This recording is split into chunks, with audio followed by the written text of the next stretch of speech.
নমস্কাৰ বন্ধুসকল, মই এতিয়া আছোঁ হাওৰা ষ্টেচনত। হাওৰাৰ পৰা মই এতিয়া কলিকতালৈ যাম আৰু কলিকতাত মই আজি মেট্ৰ' অৰ্থাৎ সুৰংগ পথ দেখুৱাম। আৰু হাওৰাৰো এইটো হৈছে সুৰংগ পথ, এইখিনি সুৰংগ অৰ্থাৎ আমি এতিয়া মাটিৰ তলত আছোঁ। এই মাটিৰ ওপৰত গাড়ী মটৰ গৈ আছে। এয়া এইখিনি ঠাইৰ নাম হৈছে ধৰ্মতলা। খুবেই ব্যস্ত ঠাই, ৰাস্তা ঘাট পাৰ হওঁতে সাৱধান হ'ব লাগে। আমি এতিয়া আগবাঢ়িছোঁ মেট্ৰ' ষ্টেচনলৈ। ব'লক আমি মেট্ৰ' ষ্টেচনলৈ যাওঁ।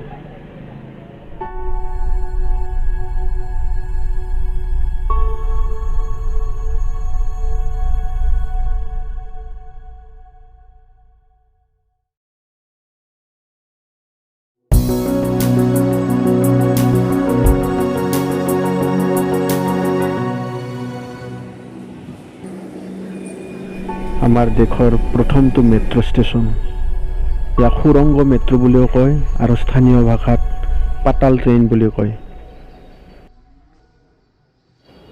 90% ৰেল পথ মাটিৰ তলেৰে যায় বাবে ইয়াক পাতাল ট্ৰেইন বুলি কয়।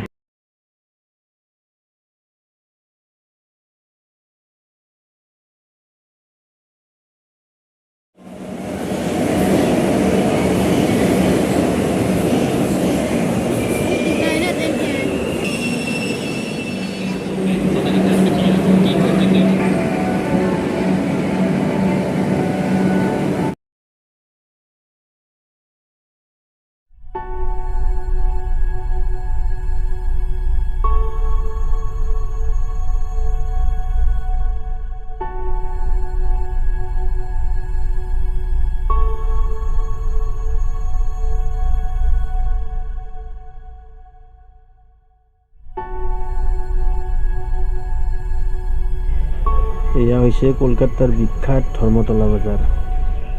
ইয়াত আপুনি বিভিন্ন মনোহাৰী সামগ্ৰী পাব, খুব কম দামত পোৱা যায়। আমি ইয়াত কিছু বজাৰ সমাৰ কৰিলোঁ। এক্সপ্লেনেড মেট্ৰ' ষ্টেচনৰ কাষতেই এই নিউ মাৰ্কেট ধৰ্মতলা বজাৰ। এই বজাৰ নিশা 12-1 বজালৈকে চলি থাকে।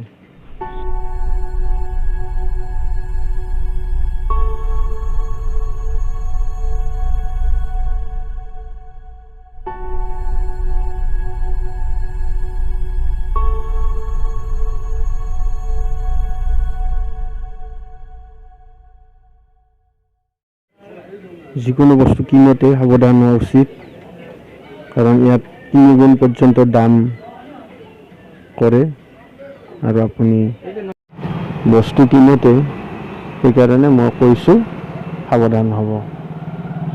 দোকানীবিলাক খুবেই চালাক, সেইকাৰণে মাল কিনোতে সাৱধান হ'ব।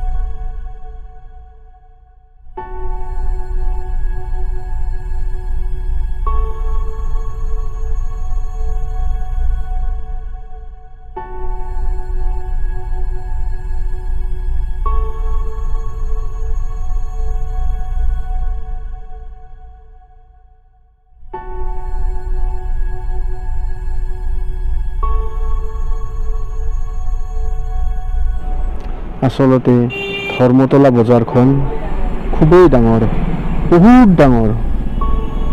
গোটেই দিনটো লাগি যাব আপোনাৰ ঘূৰোতে ঘূৰোতে।